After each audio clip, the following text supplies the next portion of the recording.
بسم اللہ الرحمن الرحیم نحمدہ ونصلی علی رسولہ الکریم اما بعد۔ معزز سامعین، آج کی اس نشست میں ہم قرآن پاک میں استعمال ہونے والے الفاظ وَمِنْهُمْ مَنْ يَسْتَمِعُ إِلَيْكَ اور وَمِنْهُمْ مَنْ يَسْتَمِعُونَ إِلَيْكَ کے بارے میں آپ کو بتائیں گے کہ یہ الفاظ پورے قرآن پاک میں کتنی بار اور کس کس مقام پر استعمال ہوتے ہیں۔ اگر ہم بات کریں وَمِنْهُمْ مَنْ يَسْتَمِعُ إِلَيْكَ تو یہ الفاظ پورے قرآن پاک میں صرف 2 مقامات پر استعمال ہوتے ہیں، سورۃ الانعام کی آیت نمبر 25 اور سورۃ محمد کی آیت نمبر 16۔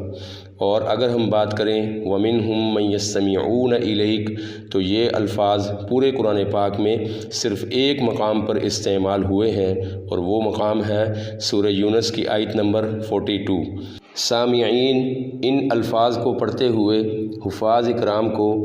جس مشکل کا سامنا کرنا پڑتا ہے وہ یہ ہے کہ وَمِنْهُمْ مَنْ يَسْتَمِعُ إِلَيْكَ کے بعد کیا پڑھنا ہے اور وَمِنْهُمْ مَنْ يَسْتَمِعُونَ إِلَيْكَ کے بعد کیا پڑھنا ہے۔ تو اس بات کو یاد رکھنے کے لیے ہمیں ان الفاظ کے پاروں کے نام کو ذہن میں رکھنا ہوگا۔ جیسے پارہ نمبر 7 کا نام ہے وَإِذَا سَمِعُوا۔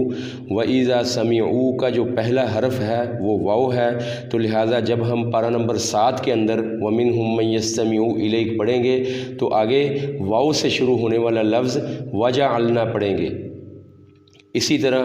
جب ہم پارہ نمبر 26 کے اندر وَمِنْهُمْ مَنْ يَسْتَمِعُ إِلَيْكَ پڑھیں گے تو پارہ نمبر 26 کا نام حامیم ہے۔ حامیم کا جو پہلا حرف ہے وہ ہا ہے، تو لہٰذا یہاں پر وَمِنْهُمْ مَنْ يَسْتَمِعُ إِلَيْكَ کے بعد ہا سے شروع ہونے والا لفظ حَتَّى إِذَا خَرَجُوا پڑھیں گے۔ اور پارہ نمبر 11 کے اندر ہے وَمِنْهُمْ مَنْ يَسْتَمِعُونَ إِلَيْكَ أَفَأَنْتَ تُسْمِعُ الصُّمَّ، یہاں پر الف سے شروع ہونے والا لفظ ہے أَفَأَنْتَ۔ اب اس پارے کا نام تو یعتذرون ہے، یہاں پر وہ والا فارمولہ تو فٹ نہیں ہو رہا کہ پارے کے نام کا پہلا حرف پڑھیں گے، تو یہاں پر ہم اس صورت کا جو پہلا حرف ہے وہ الف ہے،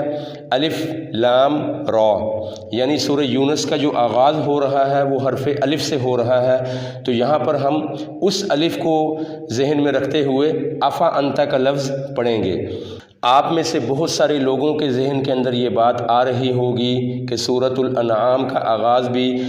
حرف الف سے ہو رہا ہے، بالکل ہو رہا ہے، لیکن وہاں پر حرف الف جو ہے وہ لام کے ساتھ مل کر پڑھا جا رہا ہے الحمدللہ الذی، لیکن سورہ یونس کے اندر حرف الف باقاعدہ حرف الف کہہ کر پڑھا جا رہا ہے،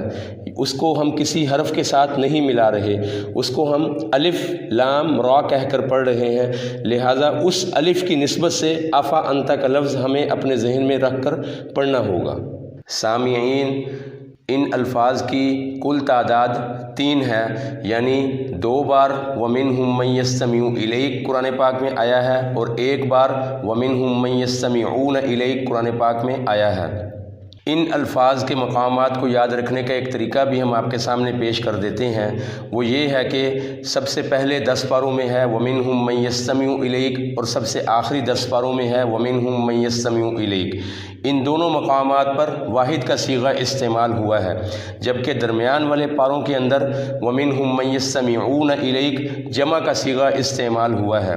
اس بات کو ہم اس طرح سے یاد رکھیں گے کہ جیسے ریاضی کے اندر یعنی میتھمیٹکس کے اندر 2 اعداد یعنی 2 فگرز کے درمیان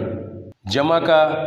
سائن یعنی پلس کا سائن استعمال ہوتا ہے، جیسے 1 جمع 1 برابر ہے 2، تو سیم اسی طرح یہاں پر بھی قرآن پاک میں 2 واحد کے صیغوں کے درمیان کے اندر جمع کا صیغہ استعمال ہوگا۔ جمع کا سائن کبھی بھی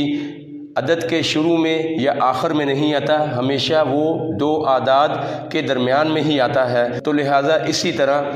یہاں پر بھی جمع کا صیغہ وَمِنْهُمْ مَنْ يَسْتَمِعُونَ إِلَيْكَ 2 واحد کے صیغوں کے درمیان میں ہی آئے گا۔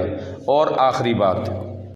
مٹا کر اپنی ہستی کو سراپا جستجو ہو جا، مٹا کر اپنی ہستی کو سراپا جستجو ہو جا، تو جو چاہے گا وہ ہوگا، جو وہ چاہتا ہے تو ہو جا۔ وآخر دعوانا ان الحمد للہ رب العالمین۔